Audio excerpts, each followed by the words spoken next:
Sejam muito bem-vindos. Eu sou o professor Artemison Montanha do Componente de História e é um prazer enorme estar aqui com vocês para a gente dar continuação à nossa aprendizagem nos nossos conteúdos de história. Então, para a gente iniciar, vamos verificar o nosso objeto de conhecimento. Na nossa aula de número 25, temos como objeto de conhecimento o Brasil do Segundo Reinado, Política e Economia. No nosso detalhamento, nós vamos verificar o seguinte: Segundo Reinado, Política, Economia, Sociedade e Cultura. Então vamos verificar alguns desses aspectos que estavam presentes dentro desse Segundo Reinado. Então fica de olho, não perde nenhum detalhe e vamos iniciar nossa aula.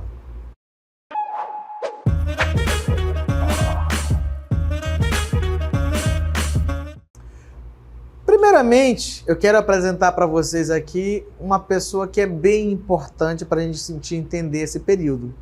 Aqui apresento para vocês Dom Pedro II, que, como a gente já verificou, foi deixado por seu pai, Dom Pedro I, aqui no Brasil com apenas 5 anos de idade, quando ele abdicou do trono, voltou para Portugal e deixou aqui a confusão toda rolando para ver se mais tarde seu filho conseguia assumir como imperador do Brasil, que a gente sabe, assumiu o trono do Império Brasileiro aos 14 anos de idade, através do chamado golpe da maioridade. Então, desde esse período, Dom Pedro, ou Pedrinho, foi coroado aí como Dom Pedro II, segundo imperador do Brasil. E é justamente em torno desse senhor que se desenvolveram algumas das confusões políticas desse período, e também a gente vai ver que, na verdade, ele foi bem mais habilidoso do que seu pai, Dom Pedro I, na arte de fazer política. E a gente vai já entender o porquê que isso acabou, de fato, se demonstrando verdade dentro da história do Brasil. Então, obrigado pela presença, Dom Pedro II. Nós vamos continuar estudando um pouco mais sobre o seu período de governo. Então, vamos lá no nosso texto. Durante o Segundo Reinado no Brasil, que durou de 1840 até 1889, tá? 1840 é o ano que termina, então, aquele chamado período regencial, que foi o período mais conturbado, tá, do período imperial do Brasil por conta das diversas movimentações regionais que nós tivemos, querendo independência, né, querendo separação do Brasil, os movimentos separatistas, né? Então, em 1840 temos o golpe da maioridade, Dom Pedro assume ali como Dom Pedro II e até 1889, que é o ano da chamada Proclamação da República, né, que é o momento político que nós vivenciamos até os dias de hoje. Nós temos uma república que foi estabelecida naquele momento. Ela foi cheia de altos e baixos, claro, né, mas que ainda perdura até os dias de hoje. Então, houve significativas transformações políticas, econômicas, sociais e culturais. No âmbito político, o país era governado por Dom Pedro II, que procurou conciliar interesses divergentes e manter a unidade nacional, enfrentando rebeliões como a Balaiada, a Cabanagem e a Revolta dos Farrapos, que são alguns dos movimentos que nós já verificamos em aula anterior, que você já sabe do que nós estamos falando. Então ele chegou com justamente com essa intenção, quando se dá o golpe da maioridade, de quê? De que haja um poder central forte e que seja capaz de dirimir todas essas confusões que estavam acontecendo naquele momento. Então nós vamos ter nesse momento implementado no Brasil uma chamada monarquia parlamentarista, que nós vamos ver aí como é que funcionava toda essa questão, essa estrutura dessa monarquia parlamentarista. Então nós temos aí um organograma da Constituição de 1824, né? Nós já tínhamos uma Constituição que foi colocada ali, ó, em vigor durante o primeiro reinado com Dom Pedro I. Lembra que a independência do Brasil foi proclamada em 1822. Em 1824 nós temos então sendo colocada em vigor a primeira Constituição do Brasil, a de 1824. Só que observa que nós temos uma estrutura diferente. O Brasil era uma monarquia parlamentarista, sim, igual aconteceu onde nós já vimos na França, na Inglaterra, não foi? Nós já vimos que já aconteceu. O Brasil também vai se tornar uma monarquia parlamentarista.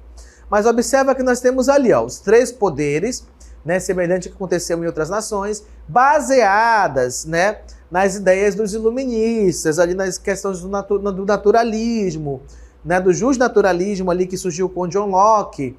Né, nós vamos ter também as ideias de outros pensadores que pensaram a separação dos poderes das mãos de quem? Da figura central de poder, que nesse momento era o imperador. Então nós vamos ter a divisão em poder legislativo, poder executivo e o poder judiciário, que compete a eles. Poder legislativo, nós vamos ter uma Assembleia Geral, que é geralmente ali formada por quem? Pelos senadores. E por quem? Pela Câmara dos Deputados, que vão legislar, tá bom? Que vão fazer as leis. Poder executivo, tem um Conselho de Estado ali, né, que é quem executa as leis, ligado geralmente aí ao corpo militar. E o Poder Judiciário, os juízes, né, das cortes supremas ou das menores também, né, que são a nível de Estado. Que nós temos ali como representante maior o Supremo Tribunal de Justiça, mas que no Poder Executivo nós também vamos ter os chamados presidentes de província e os conselhos provinciais, ou seja, os políticos de modo geral. Mas por que importa a gente falar de toda essa estrutura? Porque apesar de o poder estar dividido nessas três esferas, executivo, legislativo e judiciário, nós não tínhamos um presidente. Nós não éramos uma monarquia parlamentarista baseada na questão da democracia. Nós tínhamos ainda a figura de um imperador. Nós não tínhamos uma monarquia absolutista, mas tínhamos uma monarquia ainda assim. E por que é importante a gente frisar nessa questão da existência ainda de um imperador no Brasil? Porque o imperador vai criar um novo poder, como nós vamos ver no nosso organograma. Coloca aí pra gente de novo, por favor. Ali, ó, acima do poder legislativo, executivo e judiciário, nós temos a figura do imperador, que ocupava um cargo maior, tá, do que os ministros desses poderes, que era o chamado poder moderador. Ou seja, uma vez que o imperador estava acima de todos eles, então era o poder moderador quem escolhia os representantes dos conselhos, que por sua vez escolhiam ministros e outros cargos públicos ali para serem ocupados, escolhiam as pessoas. Então, logo, poder legislativo, executivo e judiciário atendiam basicamente aos mandos e desmandos do poder moderador, que era quem? O próprio imperador. Por isso, se diz que no segundo reinado, no Brasil, nós tivemos um parlamentarismo às avessas. Como assim? Quer dizer que é ao contrário. Porque, por exemplo, onde foi estabelecida uma monarquia parlamentarista, exemplo da Inglaterra, que a gente viu, quando o parlamento assumiu o poder, a figura do monarca passa a ser, vamos colocar nesse termo, decorativo. Ele está ali, tem alguns papéis ali a cumprir na sociedade, no meio político, mas quem manda é o parlamento e não mais o monarca. O monarca está ali apenas para ocupar um lugarzinho ali decorativo, meramente ilustrativo. É o parlamento na figura do primeiro-ministro que geralmente dá as cartas, é quem manda. Já no Brasil, existia essa monarquia parlamentarista, mas, no entanto, por conta da criação do poder moderador, que era ocupado esse cargo pelo imperador, era ele quem acabava mandando em tudo de fato, ok? Na sequência, nós temos uma charge do momento que retrata bem essa questão. Por quê? Porque por conta da existência desse poder moderador, Dom Pedro II conseguia equilibrar muito bem ali o poder em suas mãos e fazer com que os partidos daquele momento, tá, que eram os liberais e os moderados, acabassem comendo na palma de sua mão e sendo manipulados como ele quisesse. Então nós temos essa charge, tá, representando esse carrossel partidário, representa esse parlamentarismo às avessas. Por quê? Porque seria quem? Os liberais e moderados que deveriam comandar o poder político nesse momento, mas não era. Era Dom Pedro. Então, o que essa charge nos mostra? Primeiro, no meio ali, ó, de paletó e coroa, nós temos a figura de um senhor olhando assim para o lado, olhando para quem? Para o Partido Liberal, representado por essa senhora montada num cavalinho de carrossel. Por que Dom Pedro está olhando para ela? Porque ele não gosta dela, simplesmente isso. Porque o Partido Liberal pensava na questão de uma maior autonomia para as províncias. Enquanto o Partido Moderado ali, moderado não, conservador, perdão, esquece. Não é o moderado, é o conservador, na verdade, representado por esse homem de paletó montado no cavalinho do outro lado. Eles eram apoiadores de quem? Do monarca, porque eles pensavam que era essencial para o desenvolvimento do país que se tivesse um poder centralizado forte. E abaixo você enxerga ali, ó, uma pessoa, uma velhinha, na verdade, com um sorriso malicioso na cara, empurrando o carrossel, fazendo ele girar. E o que está escrito ali na barra da saia dela, dessa velhinha que faz o carrossel girar? Está escrito diplomacia. E na barra da senhora que está no cavalo é quem?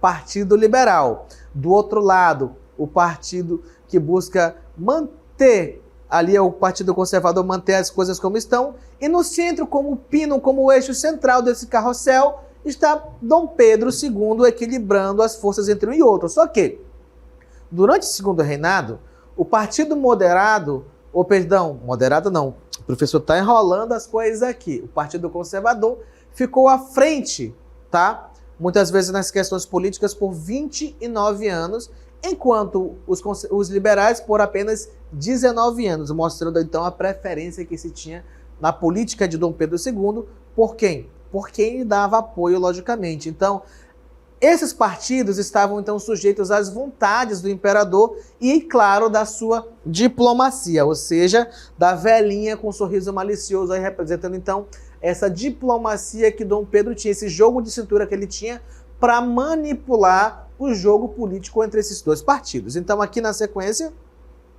temos um outro organograma mostrando bem aí o Partido Liberal e Conservador e quais eram os seus principais objetivos. Então, nós temos aqui, ó, partidos políticos do segundo reinado, liberais e conservadores.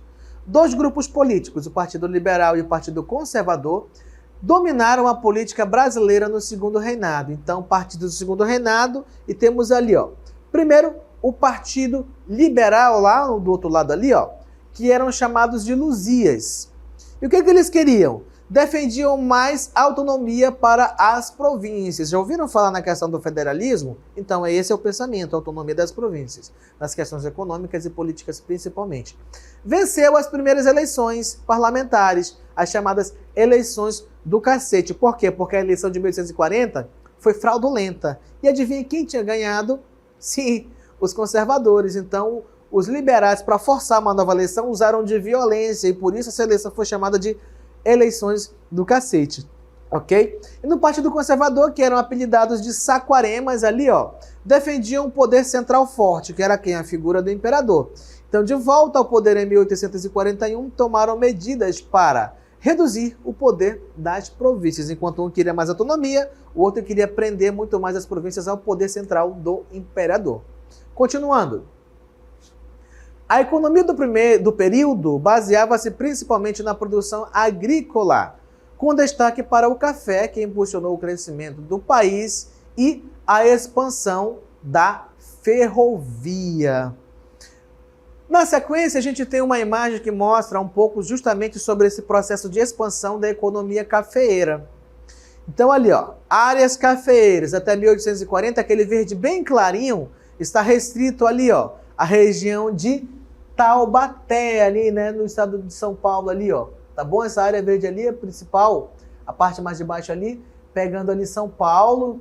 Então, ali nós temos Taubaté e o Rio de Janeiro sendo os principais locais até 1840. A partir de 1840 até 1865. Por que até 1840? Porque lembra que no primeiro reinado o café já estava estabelecido como um dos grandes produtos. Então, é até aí, até o início do segundo reinado.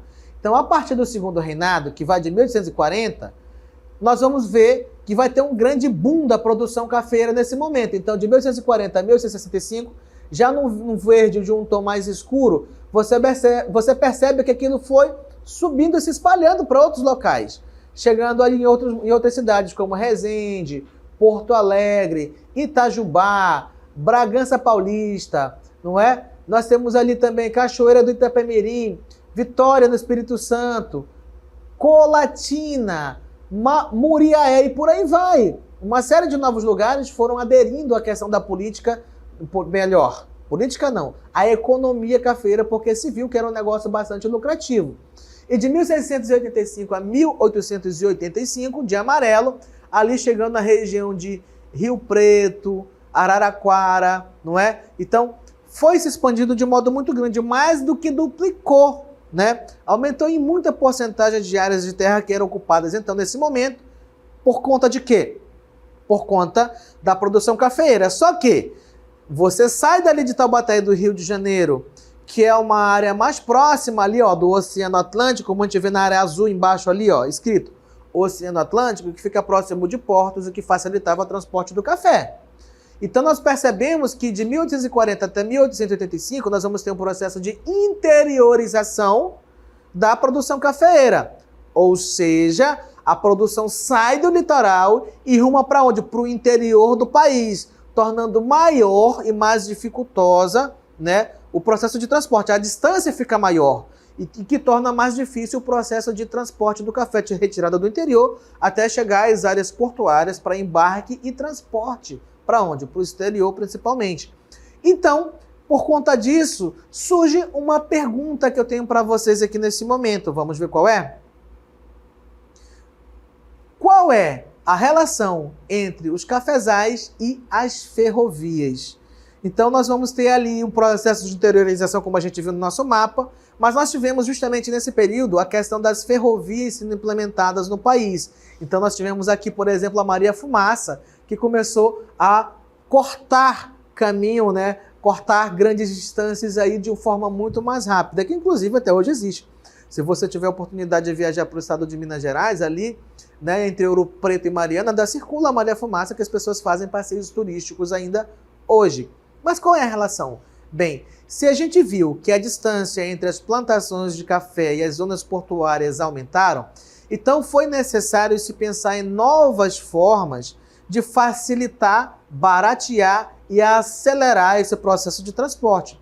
Então, o lombo dos burros, dos jumentos e as costas dos escravos, né, foram substituídas por quem? Pela Maria Fumaça, que agora com os trilhos facilitava em muito o processo de transporte do café do interior do país para as zonas portuárias e assim ser exportado para fora do nosso país, ok? Então, foi essencial nesse momento que as ferrovias fossem implementadas, tá bom? Facilitando não só o transporte do café, como também de outras mercadorias e de pessoas também, acelerando o ritmo do crescimento da cultura cafeeira, ok? Continuando. A sociedade era profundamente marcada pela escravidão, com a maioria da população sendo composta por negros e mestiços que sofriam com a exploração e a falta de direitos. Mas você já parou para pensar sobre de que formas a mão de obra escravizada no Brasil foi utilizada? Então, eu tenho aqui, tá, um vídeo para compartilhar com vocês de uma fala do professor Ananias falando sobre como esses escravizados foram utilizados no Brasil. Vamos lá? Fala, galerinha do 8º ano, tudo bem com vocês? Professor Ananias Carvalho aqui para a gente conversar um pouquinho sobre as formas do trabalho escravizado no Brasil. Como essa mão de obra foi utilizada, por que foi utilizado e também por quem foi utilizada. Vale ressaltar, tá, gente, que os escravizados vieram para o Brasil ali por volta do século XVI até o século XIX, tá, gente? Com a finalidade de trabalhar na nascente colonização dessa região.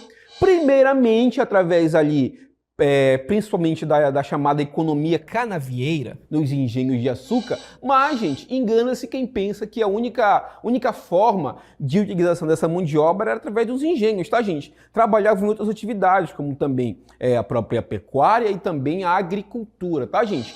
Posteriormente, com o advento da chamada economia mineradora no Brasil, a gente vê também uma outra utilização dessa mão de obra escravizada, tá, gente? Posteriormente, ali a gente vai ver também que nas cidades os escravizados também eram utilizados com bastante frequência. Mas engana-se quem imagina que os escravizados aceitavam essa dominação de forma pacífica, tá, gente? Houveram várias formas de resistência. Posso citar para vocês aqui até mesmo o sincretismo religioso como uma forma de resistência, a forma como essas religiões de matriz africana surgiram através do sincretismo religioso entre a religião do colonizador, que era justamente o catolicismo, com a mistura de alguns elementos das religiões de África. A gente vê então o surgimento das religiões de matriz africana aqui no Brasil, na colônia portuguesa que viria a ser o Brasil. A gente vê também outras formas de resistência através das fugas, das revoltas e também ali dos quilombos. Então a gente vê que o trabalho escravizado no Brasil foi bastante importante justamente para a formação da colônia e do que viria a ser o próprio Brasil. Ou seja, ao longo da história do Brasil, dentro dos ciclos econômicos que o Brasil passou, até 1888, quando de fato a escravidão é extinta do Brasil, nós vamos ter a utilização da mão de obra dos negros sendo empregada no sistema de escravidão, seja dentro da cultura canavieira, dentro da cultura do açúcar, dentro da cultura ali da mineração, ou mesmo ainda também na produção e colheita de café, tá bom? Então, a gente sabe que na sociedade mineradora, na sociedade açucareira, nós tivemos aí grande participação dessa mão de obra de escravizados que foram trazidos da África, dentro dos chamados navios negreiros ou navios tumbeiros, não é? Onde eles eram capturados na África e trazidos em péssimas condições de vida e de saúde e alimentação também, onde muitos não resistiam e morriam de fome, de doenças ou ainda mesmo de depressão. É um tipo de depressão que era chamado de banzo, onde eles não suportavam a distância da família, da sua terra natal e acabavam ficando tão entristecidos que acabavam morrendo por conta disso. Então, nesse momento que nós estamos falando aqui, especificamente durante o Segundo Reinado, já se passou, né, o período da economia açucareira, porque ela decaiu por conta da competição do açúcar das Antilhas, que fez com que o preço caísse. Já se passou a economia do ouro, porque as jazidas das minas de ouro já tinham se esgotado, né? Então não tinha mais como se manter esse negócio de mineração. E agora estamos em um terceiro ciclo econômico dentro do Brasil colonial, que é o ciclo do café, que por conta das mudanças de hábito do mundo ali, que passou a consumir mais café, foi necessário se aumentar as suas plantações dentro aqui no Brasil, não é? Aumentando também a quantidade de mão de obra que era necessária para se manter essa lavoura cafeeira. Então esses escravizados que estão aqui, ó, do meu lado, com esses cestos nas costas, com as peneiras nas mãos, estavam indo para onde? Para os cafezais logo ali do lado. Para quê? Para fazer o processo de colheita desse café. Para quê? Para que ele fosse secado, para que ele fosse beneficiado, depois fosse transportado para os locais onde seriam torrados e vendidos, seja na Europa ou dentro do Brasil. Ou seja, essas pessoas aqui sofriam de sol a sol, com até mesmo de 18 a 20 e poucas horas diárias de trabalho. Ou seja, mal tinham tempo de comer e descansar, já tinham que levantar de novo para quê? Para continuar trabalhando. Claro, quem se recusava a trabalhar ou que se rebelava de alguma forma sofria severas punições, seja no tronco, levando chicotadas com chicotes que arrancavam pedaços de sua carne, tendo orelhas cortadas ou línguas cortadas, ficando amarradas em posições desconfortáveis, ou outros tipos de punições também. Mas mesmo assim, apesar de toda a opressão, de todas as formas de sofrimento que lhes eram impostas, eles resistiram. Por isso que nós tivemos, por exemplo, que a gente já conversou em outro momento, a existência dos quilombos, onde os escravizados que fugiam dessas fazendas ali da supervisão dos capatazes, dos senhores de engenho, né, e também agora dos senhores dos cafezais, fugiam e conseguiam ir para áreas bem distantes no meio da mata e formavam suas comunidades, onde eles podiam viver de forma livre e praticar sua religião e sua cultura da forma tal qual faziam em África. Então, esses locais foram chamados de quilombos, ok? Que existem tanto nas áreas mais afastadas das cidades hoje em dia, quanto também nos grandes centros urbanos como Manaus, que nós vimos a exemplo do quilombo de São Benedito aqui na Praça 14 em Manaus, tá bom?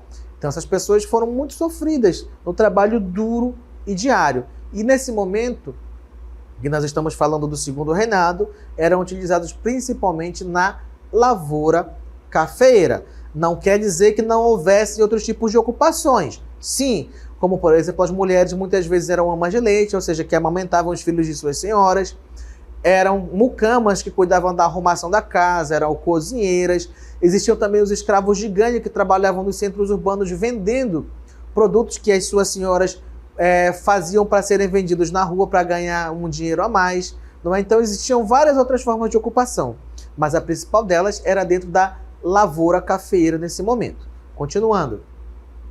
No campo cultural, surgiram importantes movimentos literários como o romantismo e o realismo, além do desenvolvimento da música popular como o choro e o machixe. Então são algumas, tá? Desses momentos ali, ó, que o melhor das características desse momento no campo cultural, tá? Como a questão dos movimentos literários, mas tem ali também os musicais, choro e machixe, que tem inclusive uma música que foi regravada há um tempo desse por uma cantora chamada, se eu não me engano, é Vanessa Condé, se não me falha a memória, que é justamente um machixe da Chiquinha Gonzaga, que é chamado de Dança do Corta-Jaca, que naquele momento foi o maior escândalo, porque o machixe era atribuído como uma música ali de pessoas sem cultura, né? De uma pessoa de baixa classe, e principalmente, além do ritmo musical do machixe, também era uma mulher que estava tocando. Então, aquilo para aquele momento era o maior escândalo, era impossível. Como que uma mulher poderia se prestar a um papel desse de estar em público tocando música? Porque naquela época, quem dominava os cenários desses meios artísticos e tudo mais eram os homens. Então, uma mulher se expor ao público era impensável. Então, a Chiquinha Gonzaga, naquele momento ali, ela vai romper, vai quebrar, né, alguns limites ali com a questão do machixe que ela vai colocar ali, tá bom? Então, esses gêneros que vão surgindo vão ao pouco dos tempos sendo incorporados à cultura popular. Até hoje existe o machixe, existem esses gêneros literários que são estudados, que vocês vão verificar mais tarde aí nas aulas de língua portuguesa com os professores de português, vocês vão estudar esses gêneros literários que existem até hoje, que são importantes como forma de retratação da cultura daquele momento, ok? Continuando. O período também foi marcado pelo surgimento de novas ideias e correntes do pensamento, como o positivismo e evolucionismo, que influenciaram a intelectualidade da época. E observa aí principalmente que nós estamos falando do positivismo, onde nós teremos como pensador principal Auguste Comte, que é considerado o pai, né, do positivismo, que era um sociólogo, mas que esse positivismo vai se entranhar profundamente, adivinha onde? No meio militar. E é por conta dessa forma nova de se pensar através do positivismo que, por exemplo, nós vamos ter nosso lema da bandeira, ordem e progresso, advém do pensamento positivista. Mas que também vai fazer com que os militares se veem naquele momento, principalmente depois da Guerra do Paraguai, que a gente vai verificar, tá bom? Eles vão se ver ali como sujeitos capazes de ter autonomia, de se pensar autônomos. E isso vai estar por trás de quem das mentes que vão acabar fomentando e vai inspirar ali a questão de quê? Da derrubada da monarquia e implementação da república. Mas isso é assunto para um outro momento. Essa então, gente, foi a nossa aula de hoje.